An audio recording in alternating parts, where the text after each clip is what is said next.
வணக்கம் மக்களே. கர்நாடகா கோவில் சுற்றுலா சீரீஸில் இது 4th எபிசோடுங்க. கடந்த 3 எபிசோடுகளும் பார்த்து அமோகாவில் கொடுத்துருந்தீங்க. அதே மாதிரி நிறைய கமெண்ட்ஸும் செய்திருந்தீங்க. நாம் இந்த டூர் பார்த்தீங்கன்னா ஜிவி டூர் பிளானர்ஸ் மூலயமா தான் வந்திருந்தோங்க. சூப்பராக ஆர்கனைஸ் பண்ணியிருந்தாங்க. இந்த எபிசோடில் நம்ம என்னென்ன கோயில்கள் பார்க்க போகிறோம் அப்படின்னா, தாய் மூகாம்பிகை அம்மன் கோவிலுங்க. பார்க்குறதுக்கே அவ்வளோ டிவைனாக மனசுக்கு திருப்தியாக இருந்ததுங்க. அடுத்து சிங்கேரி சாரதாமாவை தரிசனம் பண்ணிவிட்டு ஒரநாடு போயிட்டு அங்கே அன்னபூர்ணேஸ்வரி அம்மன் கோயிலுக்கும் போக போகிறோம். இந்த வீடியோ ஸ்கிப் பண்ணாமல் ஃபுல்லாக பாருங்கள். உங்களுக்கு பிடிச்சிருந்தா லைக் பண்ணுங்கள். லைக் பண்ண மறந்துடாதீங்க. அப்படியே உங்கள் ஃப்ரெண்ட்ஸ்க்கும் ஷேர் பண்ணுங்கள். வாங்க வீடியோக்குள்ளே போகலாம்.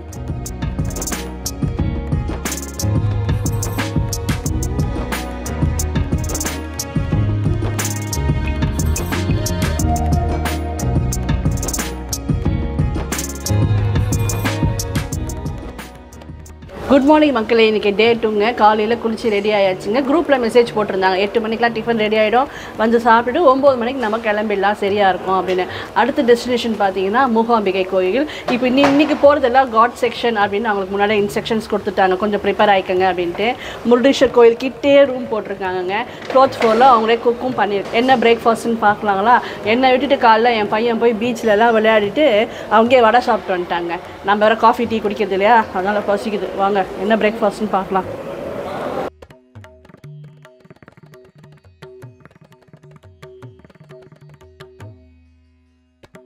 ஸ்வீட்டு நேற்று ஒரு ஸ்வீட் கொடுத்துருந்தாங்க. போண்டா, இட்லி, ரவா பொங்கல், சாம்பார், கார சட்னி. இது போதுமே எங்கள் காலையில் சாப்பிடலாமா? பிரேக்ஃபாஸ்ட்டோடு சேர்ந்து சூடாக காஃபியும் இருக்குங்க. காலைல காஃபி டீ குடிக்கிற பழக்கம் இருக்கிறவங்களுக்கும் காலையிலே சர்வ் பண்ணுறாங்க. அப்புறம் இந்த இடம் என்ன இடம்னு பார்க்குறீங்களா? நேற்று நைட்டு நம்ம டின்னர் சாப்பிட்டதும் போன வீடியோவில் பார்த்துருப்பீங்க. அதுவும் இந்த இடம் தாங்க. நாங்கள் தங்கியிருந்த ஹோட்டலில் 4வது மாடிங்க. லிஃப்ட் வசதி இருக்கிறதுனால எங்களுக்கும் ஈஸியாக இருந்தது. அப்புறம் இங்கே கிச்சன் செட்டப் இருக்கிறதுனால ஜிவி டூர் பிளானர்ஸ்க்கும் சூடாக சமைச்சு சர்வ் பண்ணுறதுக்கு வசதியாக இருந்ததுங்க. அங்கே இப்போ மதியம் லஞ்சுக்கு பேக் பண்ணுறாங்கன்னு நினைக்கிறேங்க. நேற்று நைட்டு குரூப்பில் மெசேஜ் போட்டிருந்தாங்க, இன்றைக்கி நம்ம ட்ராவல் பண்ண போகிறது ஃபுல்லாக காட் செக்ஷன், அதனால் வழியில் சமைக்க முடியாது, பார்சல் ஃபுட்டு தான் அட்ஜஸ்ட் பண்ணிக்கோங்க சொல்லிவிட்டு காலைல 9 மணிக்கெல்லாம் ரெடி ஆகி வர சொல்லியிருந்தாங்க. அதனால் நாங்கள் எல்லோரும் பிரேக்ஃபாஸ்ட் முடிச்சுட்டு ரூம் செக் அவுட் பண்ணிவிட்டு இப்போ வந்து லக்கேஜை பஸ்ஸில் லோட் பண்ணிகிட்ருக்கோங்க. முடிஞ்சவங்க சீக்கிரமாக எழுந்து காலையில் ஒரு தடவை போய் சுவாமி தரிசனம் பண்ணிட்டு வந்தாங்க. இன்றைக்கி நம்ம ஃபஸ்ட்டு போக போகிற கோயில் கொல்லூரில் இருக்கிற தாய் மூகாம்பிகை அம்மன் கோவில் தாங்க.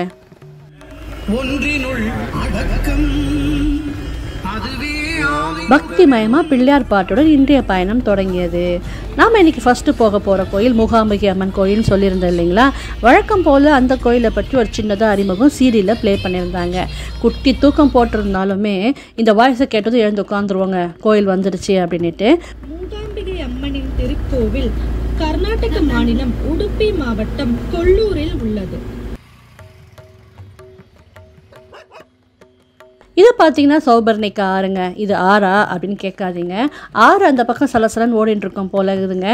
நாங்கள் போகிற வழியில் இதை தான் பார்க்க முடிஞ்சது. அதை தான் உங்களுக்கும் காட்டியிருக்கேன். சௌபர்ணிகா ஆற்றின் கரையோரத்தில் தான் இந்த அம்மா குடியிருக்காங்க. கோவிலுக்குள்ளே நுழைஞ்சதும் கொடிமர தரிசனம். கொடிமரத்துக்கு முன்னாடி இருக்குது பாருங்கள், அதுக்கு பேர் விளக்குத்தூண். அதில் சாயங்காலமாக ஒரு 1000 விளக்கு கிட்ட ஏற்றுவாங்க. பார்க்குறதுக்கு அவ்வளோ அழகாக இருக்குங்க.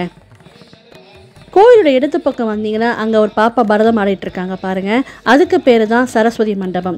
அங்கே அழகாக சின்னதாக ஒரு சரஸ்வதி சிலையும் இருக்குங்க. அந்த மண்டபத்தில் தான் ஆதிசங்கர சௌந்தர லஹரி பாடினதாக சொல்கிறாங்க. அதாவது இசைக்கலைஞர்கள், பாட்டு பாடுறவங்க, டான்ஸ் ஆடுறவங்க, இசைக்கலைஞர்கள் இவங்கெல்லாம் தங்களுடைய அரங்கேற்றத்தை அங்கே பண்ணுவாங்க. வித்யா ஆரம்பம் கூட அந்த மண்டபத்தில் நடக்குங்க. அப்புறம் இந்த பக்கம் பார்த்திங்கன்னா யாகம் நடத்தக்கூடிய இடம் இருக்குது. நாங்கள் போன நேரமும் யாகம் நடந்துகிட்டு இருந்ததுங்க. அதனால தான் அங்கே புகை மூட்டமாக இருக்குது. பார்க்குறதுக்கே அவ்வளோ தெய்வீகமாக இருந்ததுங்க.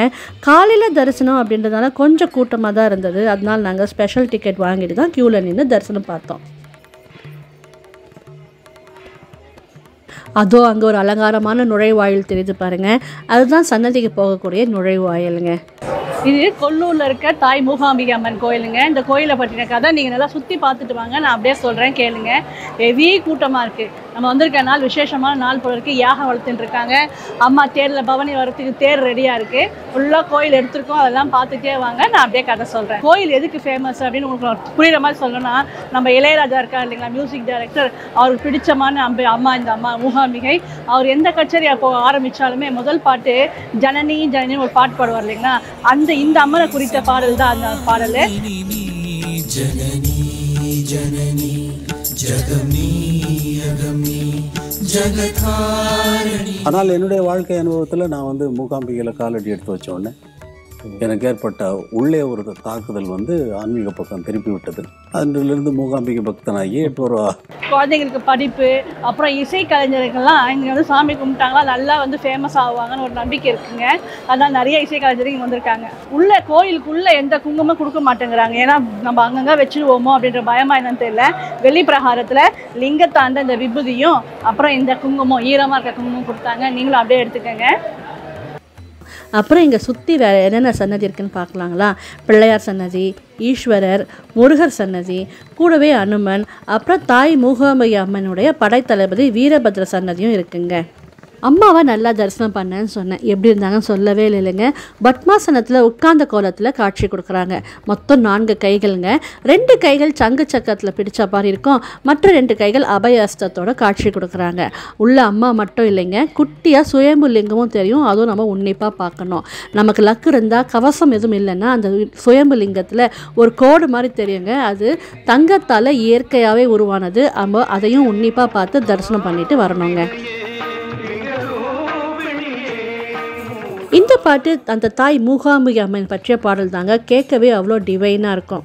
3 அம்பிகைகள் சக்தி, லக்ஷ்மி, சரஸ்வதி ஒரே உருவமாக இருக்கிறதுனால மூகாம்பிகை பேர் வந்ததாக சொல்லலாம். அதனால தாங்க லக்ஷ்மி தேவியோட சங்கு சக்கரத்தோட காட்சி கொடுக்குறாங்க. அது மட்டும் இல்லாமல் மூகாசுரன் அப்படின்ற அசுரனை வீரபத்ரரை படைத்தளபதியாக கொண்டு இந்த அம்மா வதம் பண்ணதுனால மூகாம்பிகை பெயர் வந்ததாகவும் சொல்கிறாங்க. நான் முன்பே சொன்னேன் இல்லைங்களா, உள்ள சுயம்பு லிங்கம் இருக்குன்ட்டு. அதுதான் முதல்ல தோன்றியதுங்க. அப்புறம் மக்கள் எல்லாரும் இந்த அம்மாவை உருவமாக தரிசனம் பண்ண விரும்புகிறதா சொன்னதுனால ஆதிசங்கரர் தவ வலிமையால் அந்த அம்மாவை பார்த்து அந்த அம்மா எப்படி உருவமாக பார்த்தாரோ அதே மாதிரி அவர் சொல்லி பஞ்சலோகத்தில் வடிவமைச்சு இங்கே வச்சுருக்காங்க. இந்த அம்மாவுக்கு அழகுக்கு அதிகமான சக்திங்க. வேண்டிய வரத்தை கண்டிப்பாக கொடுப்பாங்கன்னு நம்பி எவ்வளோ மக்கள் இன்னும் வந்துட்டுருக்காங்க தெரியுங்களாங்க. இன்னும் நிறைய சொல்லலாங்க இந்த கோயிலோட கதையை பற்றி. அவ்வளோ பெருசு கதைன்னு சொன்னாலே வியூஸ்லாம் கம்மியாக தாங்க போகுது. உங்களுக்கு விருப்பம்னா கமெண்ட்டில் சொல்லுங்கள். இந்த சீரீஸ் பிடிச்சதும் தனியாகவே ஒரு வீடியோவாக பார்க்கலாம். அதோ தங்க கோபுரம் தெரியுது பாருங்கள். கோபுர தரிசனம் செய்துக்கங்க. கோபுர தரிசனம் கோடி புண்ணியம். அதுக்கு கீழே தான் நம்ம தாய் மூகாம்பிகை அம்மன் குடிக்கொண்டிருக்காங்க. இங்கே பார்த்தீங்கன்னா அம்மாவுக்கு வேண்டிட்டு புடவை சாத்துவாங்க இல்லையா, அதை இந்த இடத்துல விற்பனைக்கு வச்சுருக்காங்க. அந்த புடவையிலே விலைப்பட்டியல் இருக்கிறதுனால நமக்கு விருப்பம் இருந்தால் வாங்கிக்கலாங்க. நம்ம ஊரில் மாங்காடு காமாட்சி அம்மன் கோவிலில் ஏலம் விடுவாங்க. அது போல் இங்கே விற்பனைக்கு இருக்குங்க. இதை தான் உங்களுக்கும் காட்டியிருக்கேன் நான்.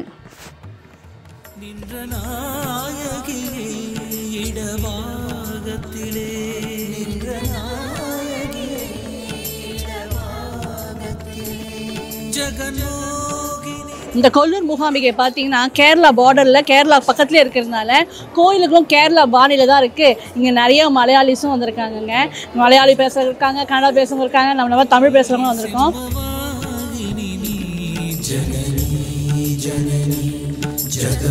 நல்ல சக்தி வாய்ந்த அம்மனுங்க. பசங்க படிப்பு சம்மந்தமாக எல்லாம் நிறைய பேர் இங்கே வந்து இந்த வித்யா ஆரம்பம் சொல்லுவோம் இல்லைங்களா, ஸ்கூலில் சேர்க்கறதுக்கு முன்னாடி உட்காந்து நம்ம ஓமுன்னு எழுதுவோம் இல்லைங்களா நம்ம விஜயதசமிக்கு, அது மாதிரி இந்த கோயிலில் நிறைய பண்ணுறாங்க. நிறைய பேர் உட்காந்து பண்ணிட்டு இருக்காங்க. இன்றைக்கி விசேஷமான நாள் போல இருக்குது. நல்ல கூட்டமாகவே இருக்குங்க. செவ்வாய்க்கிழமை வரீங்களா, அம்மாவை பார்த்ததுல மனசு ரொம்ப திருப்தியாக இருக்குது. நல்ல தரிசனங்க. அப்புறம் இந்த அம்மாவோட கருணை பற்றி சொல்லியே ஆகணுங்க. ஒரு நாள் ஆதிசங்கரர் தவம் செஞ்சுட்டு எழுந்திருக்கும் போது கால் பிடிச்சிக்கிட்டு வலியால் துடிச்சாராம். அம்மா வச்சு தாங்குவாங்களாம். உடனே கவலைப்பட்டு மூலிகைகள்லாம் போட்டு கஷாயம் வச்சு கொடுத்தாங்களாம். அதை குடித்த பிறகு அவர் வலி சரியாயிடுச்சா. இன்ன வரலுமே இந்த கோயில் நடை சாத்தும் போது ஒரு பூஜை பண்ணுவாங்க இல்லைங்களா, அப்போது இந்த கஷாயம் வச்சு பூஜை பண்ணிவிட்டு அங்கே இருக்க பக்தர்களுக்கு அந்த கஷாயத்தை கொடுக்குறாங்களாம். அதை குடித்தா தீராத நோயும் தீரும்னு ஒரு நம்பிக்கை தாங்க. அடுத்த தடவை நாம் இந்த கோயிலுக்கு வரும்போது அந்த கஷாயம் குடிக்கக்கூடிய பாக்கியம் கிடைக்கணும். அப்புறம் அந்த விளக்கு தூணில் எரியிற விளக்குகளோடு இந்த கோயிலை தரிசனம் பண்ணணும்னு ஒரு ஆசைங்க. நிறைவேறும்னு நம்புகிறேன். செம்ம வெயிலுங்க. அதனால் 2 லெமன் சோடா குடிச்சிட்டு அப்படியே பஸ்ஸுக்கு வந்து ஏறி உட்காந்துட்டோம். அடுத்து இன்றைக்கி நம்ம போகக்கூடிய கோயில் பார்த்தீங்கன்னா ஸ்ருங்கேரி சாரதா பீடம். இந்த இடம் கொல்லூர் மூகாம்பிகை அம்மன் கோவிலேருந்து 110 கிலோமீட்டர் தூரத்தில் இருக்குங்க. போகிற வழிகள்லாம் மலைகள், அதனால் கொஞ்சம் வளைஞ்சி நெளிஞ்சி போகிற மாதிரி தான் இருந்ததுங்க. நானும் செம டயர்டு வெயில்னால, அதனால் கைப்புள்ள இன்னுமா தூங்கலை அப்படின்ற மாதிரி இருந்தது, தூங்கிட்டேன். ஒரு இடத்துல வண்டி நின்னதுங்க. என்னன்னு பார்த்தா லஞ்ச் டைம்னு சொல்லி பார்சலை கையில் கொடுத்துட்டாங்க. ஆளுக்கு ஒரு இடமா பார்த்து உட்காந்தோங்க. டிஃப்ரெண்ட்டான ஒரு அனுபவம்னே சொல்லலாம். என்ன பேக் பண்ணியிருந்தாங்கன்னு பார்க்கலாங்களா? ஒரு டப்பாவில் தேங்காய் சாதங்க, இன்னொரு டப்பாவில் சாம்பார் சாதம், அதுக்கு உருளைக்கிழங்கு வறுவல், கொஞ்சம் வத்தலும் கொடுத்துருந்தாங்கங்க. இது ஒரு புது அனுபவமாக இருந்ததுன்னே சொல்லலாம். எல்லாருமே சாப்பிட்டோம். அங்கே கொஞ்சம் குரங்குகள் நடமாட்டம் இருந்ததுனால கொஞ்சம் பேர் சாப்பாடு வச்சாங்க. நான் ஒரு டப்பாவில் தண்ணி வச்சேங்க. சாப்பிட்டுட்டு மறக்காமல் எல்லா டப்பாக்களையும் அங்கேயே போட்டுவிடாமல் ஒரு பெரிய கவரில் போட்டு கொஞ்சம் தள்ளி வந்து தான் டிஸ்போஸ் பண்ணோம். ஆஹா, நம்ம கூட விழிப்புணர்வு இருக்கே அப்படின்னு நினச்சி எங்களை பற்றி பெருமையாக இருந்ததுங்க. இப்போ நம்ம சிங்கேரி சாரதா பீடம் அப்படின்ற கோயிலுக்கு வந்தாச்சுங்க. சாரதா அப்படின்றது வேறு யாரும் இல்லைங்க, சரஸ்வதி அம்மன் தான். இதுவும் ஒரு சரஸ்வதி கோயில் தான். அதனால தான் இங்கே திரும்பவும் வித்யா ஆரம்பத்துக்கு ரொம்ப விசேஷமாக பெயர் பெற்ற இடங்க. இந்த மடத்தை ஆதிசங்கர் தான் முதல்ல ஆரம்பித்தார். இங்கே கோயிலுக்குள்ளே ரொம்ப ஸ்ட்ரிக்டாக இருந்ததால் வீடியோ எடுக்க முடியலைங்க. போய் சுவாமியை தரிசனம் பண்ணிட்டு வந்து சுற்றி இருக்க இடத்த தான் நாங்கள் வீடியோ எடுத்துருக்கோம். நீங்கள் அப்படியே பார்த்து தரிசனம் பண்ணிக்கோங்க. அங்கே ஒரு கேம்ப் மாதிரி போட்டு நிறைய சேர்லாம் போட்டு வச்சுருந்தாங்க. அப்புறம் வரவங்கிட்டலாம் ஒரு பேடு பென்னு கொடுத்து ஸ்ரீராம ஜெயம் எழுதி கொடுங்க அப்படின்னு சொன்னாங்க. எதுக்குன்னு கேட்டதுக்கு ஸ்ரீராமரை பிரதிஷ்டை பண்ண போகிறோம், அந்த சிலை கீழே இதை நாங்கள் போடுவோம், இது இந்த பேப்பரெல்லாம் மடித்து எடுத்து போடுவோம் அப்படின்னு சொன்னாங்க. அதனால் வந்தவங்க நிறைய பேர் ஸ்ரீராம் ஜெயம் எழுதி கொடுத்தோங்க. டே 2ல் இன்றைக்கி பார்த்தீங்கன்னா இது 2வது கோயிலுங்க. மணி கிட்டத்தட்ட 4:30 ஆகுதுங்க. காலையில் மூகாம்பி கோயிலில் வந்து சாமி தரிசனம் பண்ணோங்களா, அங்கேருந்து அந்த ஸ்ருங்கேரி சாரதா கோயிலுக்கு வரதுக்கு கிட்டத்தட்ட 5 hours ஆச்சுங்க. டெம்போவில் வந்ததால் நம்ம அலுங்காமல் குலுங்காமல் நல்லா வந்து சேர்ந்துட்டோம். பாருங்கள், அந்தளவுக்கு களைப்பு தெரில. ஜிவி 2 travels நல்லா பிளான் பண்ணியிருக்காங்கங்க. சூப்பராக அழைச்சிட்டு வந்துட்டாங்க. வழியிலே எங்களுக்கு பேக்டு ஃபுட்டு கொடுத்தாங்க, சாப்பிட்டுட்டோம். இந்த கோயில் பார்த்தீங்கன்னா சரஸ்வதி தேவியோட கோயிலுங்க. ஆதி சங்கராச்சாரியா நிறுவன கோயில். இது கொஞ்சம் கட்டுப்பாடு அதிகமாக இருக்கிறதுனால உள்ளெல்லாம் எங்களால் வீடியோ எடுக்க முடியல. உள்ள சாரதா தேவி பார்த்திங்கன்னா பத்மாசனம் போட்டு உட்காந்துருப்பாங்க.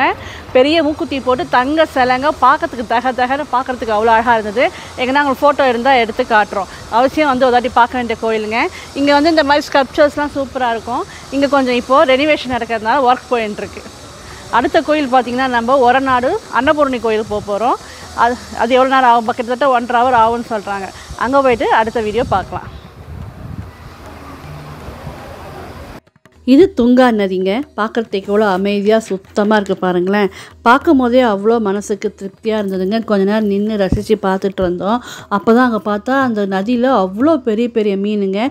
நிறைய பேர் பொரியெல்லாம் வாங்கி போடுறாங்க போல இது. பார்க்குறதுக்கு அவ்வளோ பெரிய பெரிய மீனாக வளர்ந்துருந்ததுங்க. அப்புறம் இந்த கட்டிடம் வித்தியாசமான கட்டிடக்கலையோடு இருக்குது பாருங்கள். இதை பற்றி எனக்கு அவ்வளோவா தெரியாதுங்க. ஆனால் பெல்லூர், அலபேடு போன்ற இடங்களில் இருக்கக்கூடிய அதே கலை அமைப்போடு தான் இருக்குது. பார்க்க அவ்வளோ அழகாக இருந்ததுங்க. விஷ்ணுவோட 10 அவதாரங்கள், அப்புறம் சிவபெருமானின் வித்தியாசமான கோணங்களில் நிறைய சிலைகள் அழகழகாக இருந்ததுங்க.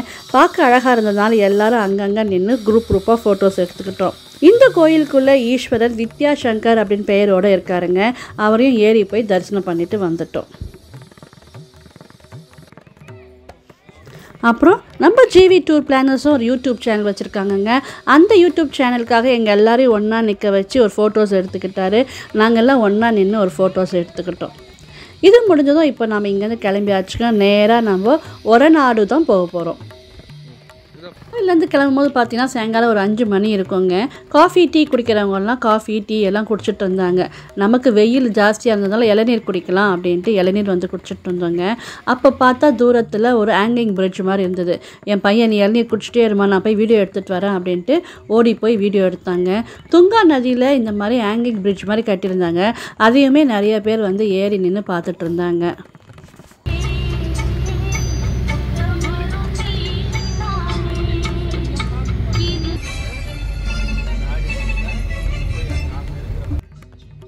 போகிற வழிகளெல்லாம் உயரமான பாக்கு மரங்கள்ங்க.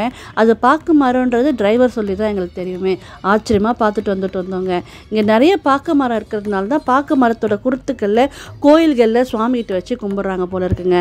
நான் அது தெரியாமல் செகண்ட் எபிசோடில் தென்னை மர குருத்து அப்படின்னு சொல்லியிருந்தாங்களா, நிறைய பேர் கமெண்ட்டில் அது தென்னை மர குருத்து இல்லாமல் பாக்கு மரத்தோட குருத்துன்னு சொல்லி திருத்திருந்தீங்க. நானுமே திருத்திக்கிறேங்க. ஒரு புதிய விஷயமும் தெரிஞ்சுக்கிட்டேன் இன்றைக்கி. சாயங்காலம் மணி 6 இருக்குங்க. அன்னபூர்ணி அம்மன் கோயில்கிட்ட வந்துட்டோம். இந்த ஹோட்டலில் தான் ரூம்ஸ் போட்டிருக்காங்க. அதனால சாவியெல்லாம் கலெக்ட் பண்ணுறதுக்கு மேனேஜர் போயிட்டாருங்க. போகும்போதே சொல்லியிருந்தாரு, டயர்டாக இருந்தால் நாளை காலையிலும் தரிசனம் பண்ணுங்கள், இல்லை இப்போ நைட்டு போய் தரிசனம் பண்ணிட்டு வந்தாலும் உங்களோட விருப்பம் தான் அப்படின்னு சொல்லிட்டாரு. எல்லாரும் ரூம் செக்கிங் பண்ண தான் போயிட்டுருக்கோங்க. நாம் ரூம் செக்கிங் பண்ணிவிட்டு அப்புறம் இன்றைக்கி நைட் தரிசனம் பண்ணலாமா இல்லை நாளை காலையில் தரிசனம் பண்ண போகலாமான்னு டிசைட் பண்ணலாங்க.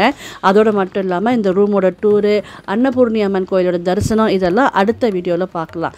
இந்த வீடியோ தாய் மூகாம்பை அம்மன் பற்றி அந்த வீடியோ உங்களுக்கு பிடிச்சிருந்தா லைக் பண்ணுங்கள், மறக்காமல் சப்ஸ்கிரைப் பண்ணி சப்போர்ட் பண்ணுங்கள். தேங்க்ஸ் ஃபார் வாட்சிங். பாய்.